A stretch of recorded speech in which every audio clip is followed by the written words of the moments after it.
Hello there, this is Dimitris Christou, and this tutorial is about variation. And for this one I'm going to follow a workflow we've seen before, but I'm going to twist it a bit and create an entirely different result. So let's see, we have the default scene here open and the default cube selected. I'm going to hit the tab key and hit W and select subdivide smooth and increase the number of cuts to 2. And what I'll also do is hit Shift Alt and S for the 2 sphere option, and I'm going to increase the 2 sphere to 1. Okay. Hitting the tab key again to switch from edit object mode, and I'll move over to the object modifiers, click add modifier, and I'm going to add a subdivision surface.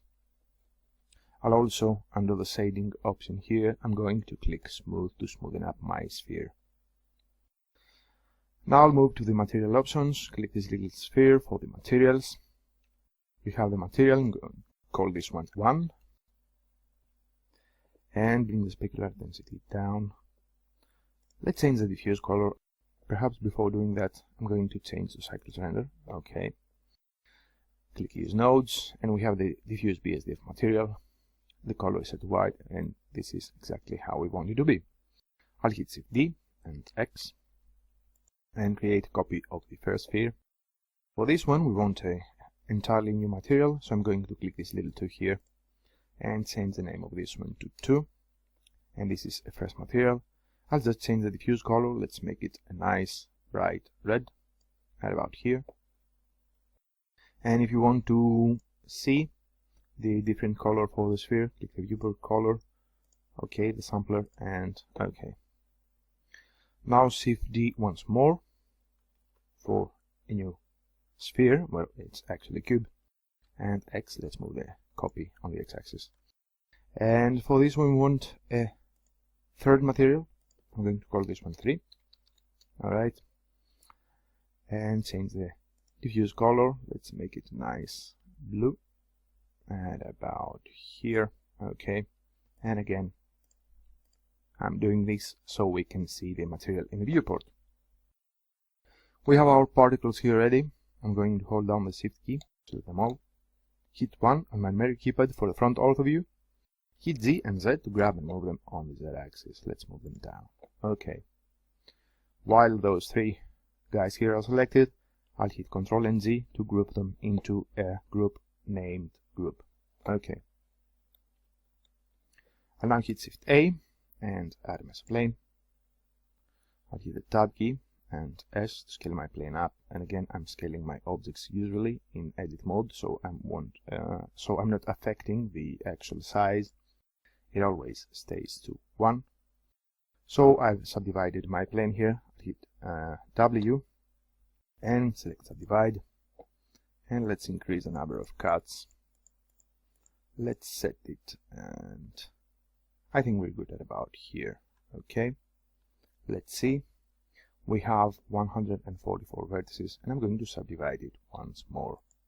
Okay, looking good. As you can see here, we have 529 vertices. Let's try to remember this number. So we have the plane here. I'll move over to the particle settings and click new for a new particle system. I'm going to set the number of the particles to 589. I think that's the correct number. Oh, 529. Okay. And I'm going to set it to vertices. I want the particles to be placed on the object vertices, on the emitter vertices. And let's see what else. I'm going to select no for physics, because we don't want any physics applied.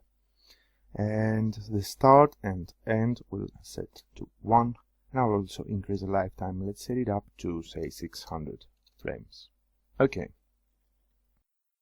Now we want to use a group to be duplicated, to be used as the particle. And let's select the group. And we have our spheres appearing, okay, on the... I'm hitting play so that I'm making sure that we don't have the particles here falling or anything like that. I'm going to increase the size of the particles of the spheres here. Let's set it at about 150. I think we're good at about there. Okay. Now let's select the lamp. I'll hit Alt-Z and Alt-R to reset the lamp position and rotation. I'm going to hit 7 on my memory keypad to switch to ortho view and hit Z to grab the lamp. Let's move it at about here. And I'm also hitting 1 on my memory keypad for the front ortho view. Hit Z and Z to grab and move my lamp on the Z axis. Let's move it up. Now back to the particle system and the plane here. I'm going to add a material for the plane. Click New for a new material. The surface is set by default to diffuse BSDF. I'm just going to turn this material and make it black. Okay. Now for the plane, move over to the modifier objects and click Add Modifier. And what I want to use is a custom modifier. Let's add it. And I want an object to be used as the control object for the custom modifier, so I'm going to add an empty. I'll hit Shift A and add empty. Let's add an empty that looks like a sphere. Okay. What I'll also do is move over to the empty options here and increase the display size to 2. Okay, looking good. And I'm going to select this one, select the plane, move over to the object modifiers. And what we want here is the particle system to be placed below the modifier that affects the object geometry.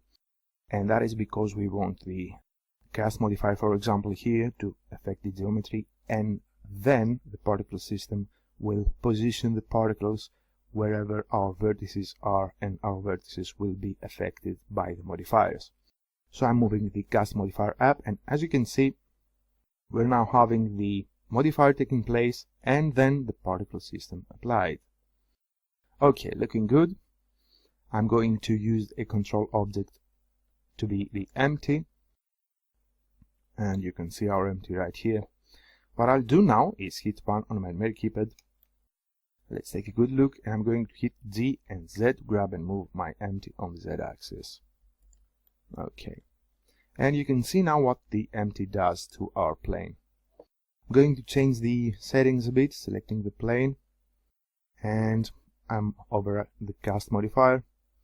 Let's change the factor to a negative value, and as you can see, by bringing it to a negative value, we're having this little interesting shape here appearing. And what happens is that the cast modifier follows the empty, and it kind of pushes the vertices of the object towards the empty and creates this nice little shape here. So this is good. I'm going to add a final modifier, and this will be click Add Modifier and add Wireframe Modifier. Okay. Now I'm keeping the wireframe modifier below the particle system, because if I set it above it, we will have the wireframe and then particles all over the vertices of the wireframe. So for the wireframe modifier, we are good by putting it right after the particle system. Okay, looking good. I'm going to hit 0 for the camera perspective view. I'm going to right mouse button click this frame to select the camera. And I've already set some values for the camera position. I'm going to put them down. And of course you can pick up your own view of the scene here, and just using some values without having to spend too much time adjusting the camera. And as I said, feel free to pick your own view of the scene. Okay, we have our values for the camera here in place. I'm going to move to the camera options, and I'll change the focal length. Let's bring it down to say 29. And what I'll also do is I want to use the depth of a field, and I'm going to click limit so I can see where the camera limits are, and you can see this yellow cross here appearing. And what I'll do is I want the focus point of the camera to be at about where the empty is, and this is pretty easy to do. I'll just pick a focus object, and my focus object will be the empty. Okay. So now the camera focus point is wherever the empty is. Alright. Let's add some animation here. We have the empty here. Let's select it. I'm going to split my 3D viewport. And the top part will be switched to the graph editor. Alright. I'm moving back to frame 1. And we have the empty here selected. I'm going to hit the I key to insert the keyframe. And I'm going to insert a location keyframe for the empty for frame 1. Alright. Now I want my empty here to be moved at the X and Y axis, and therefore I am going to delete the Z location keyframe. I won't be using it. Now selecting the X location, and I'll also hit the N key for this little panel here. Let's bring this one at about here. And what I'll do now is, while the X location key is selected, I'm going to click Add Modifier and I'll add some noise. Now we want some nice smooth motion for our empty here, and we're first editing the X location. I'm going to increase the scale. Let's set it up to 80, and increase the strength. Let's set it up to 10. Okay. Let's take a look. I'll hit the play here to see how it looks. Let's take a look through the camera perspective view. I think this one looks pretty nice. Okay. Now I'm going to do the same thing for the Y-axis. Select the Y location, click Add Modifier, and let's add some noise. Set the scale up to, say, 90, and the strength up to 10. And since we have the two noises here looking pretty much the same, and we don't want that, I'm going to select one of them and change the phase. Let's set it to 100. So now we're having two pretty different kind of waves here for the noise. Okay. Hitting 0 for the camera perspective view. Let's take a look. Let's see how this one works. And this looks pretty nice. Okay. And we have the camera following the limit, the depth point being the empty, and the empty also affects the cast modifier. Okay. I'm selecting the meter here, and let's move over to the particle options. I want to increase the size a bit. Let's set it up to, say, 170. Okay, looking better. What I'll do now is change the graph editor here. Let's change it to an node editor, and I'm going to use Compositing. Okay, and click Use Nodes. Alright. We have the render layers and the composite node, and hit Shift A and add output viewer. Okay. I'll first add a defocus node. Move over to filters and defocus, and let's also render an image, so we're having something here. Okay, we need to adjust our scene a bit. I'm hitting the escape key. And what I'll do is move over to the world options. Click Use Nodes for the world, and I think we're good. At about there we have a gray color here. And let's also change the lamp a bit. Let's first of all find it. Okay, select it. And for the lamp, we want to use nodes. I'm going to change the strength. Let's make it, okay, at 200. And I'm also going to change the size of the lamp. Let's set it up to 3. Okay. Now let's render an image. To take a look, I'll also change this one to GPU, and let's render. Okay. And as you can see here, we have some irregularities on the spheres, and this happens because we have two objects appearing on the same vertex here. We have two spheres, and we have, as you can see here, we have a white and a red one, and that creates some sort of problems. So what we have to do for this one is, let's select the plane. Let's take another look. Let's see the amount of vertices. Hitting the tab key, and the vertex is to 529. Let's move over to the particle system, and let's take a look. We have the number set to 529, and let's uncheck random. Okay, that made it all work. I've added sync random because we want the particles here distributed evenly on the emitter. Okay, looking good. And now I think I'll bring the size down to 0.15. Okay, let's render now. Okay, and now as you can see we have the particles here not overlapping, and this one looks a lot better. Let's move over to the world options. I'm going to bring the color up. I want my scene to be slightly brighter. Okay, and let's render to take a look. Okay, I'll also hit the escape key, hit Shift A and add as another plane. I'll hit 1 on my main keypad for the front ortho view, and what I'll do is hit G and Z, grab the plane and move it down on the Z axis. And let's bring it a bit closer. Z and Z. Okay, I think we're good at about there. And I'll hit the Tab key and hit S to scale up my plane, and I'm going to scale that plane a lot. Okay, let's edit it at about 12.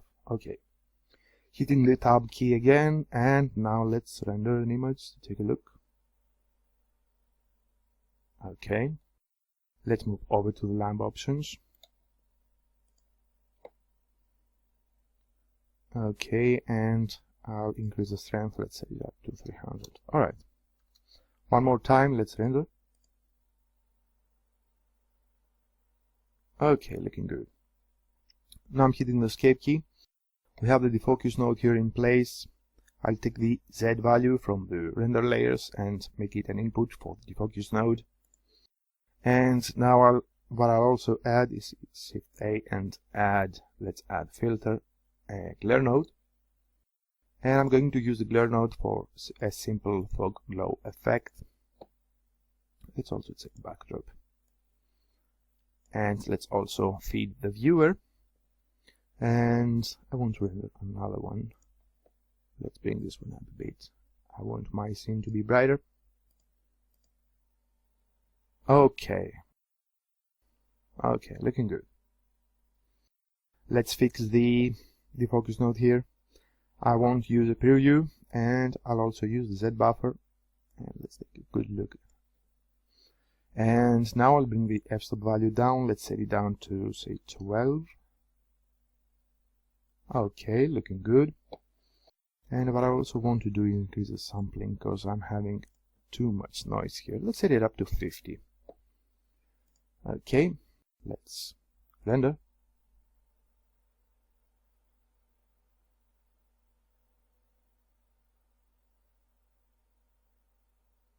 Okay, looking good. Okay. Now time for the compositing node. Let's bring the f-stop down a bit. Let's set it up to actually to 10. Okay. I'll also increase the threshold so that I won't be having this strange bleeding effect. Okay, for glow, bring the threshold down so we can see the effect here kicking in. Okay, and I think we're good at about the 0.4. And Shift A, let's add a lens distortion node. Let's put it in place. I'll just set the dispersion to 1. Okay, let's bring it down a bit. Let's set it to 0.05. Okay, and the final one, I'll hit Shift A and add a brightness and contrast node. Okay, and let's set the contrast up to 2. Okay, looking good. And final thing I'll do is let's increase the strength to 1.2. Okay, let's render the final image to take a look.